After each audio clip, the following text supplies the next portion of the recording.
My creative journey was quite convoluted. I was really lucky, and after graduating, I had a lot of design jobs, and I also did a long TV job on which I learned so much.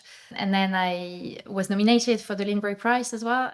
Also, during my BA, I was doing a project in partnership with Oasis, which is a charity which supports people seeking asylum in Cardiff.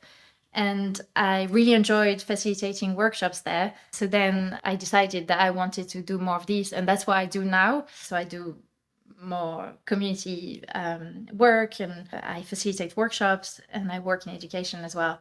The training that we got here at RWCMD really gave us the self-discipline that we need to then get into this profession.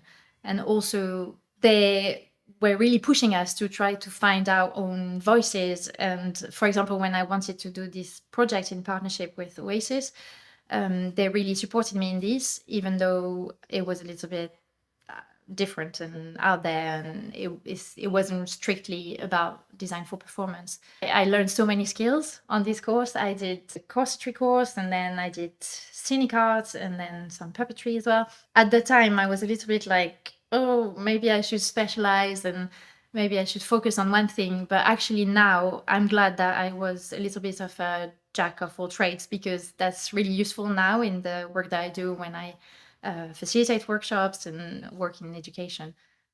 One of the big things that's really important to me is maybe to feel like I'm part of something bigger. So when I work with different groups, we start actually sharing stories and things about ourselves while we're making. Sometimes workshop participants will be like, no, I can't do any of these, I can't draw, I'm crap at that.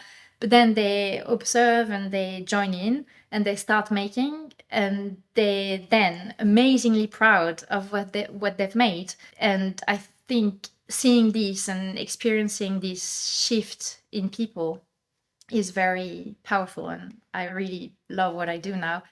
Enjoy the downtimes that you might have to learn new skills, and especially maybe keeping up to date with technology and softwares and new tools. You can really try to find your own path and your own creative journey. And if you feel like you're not growing anymore creatively, you can move on and try something else, and build those connections and relationships and this network, and everything will go the right way.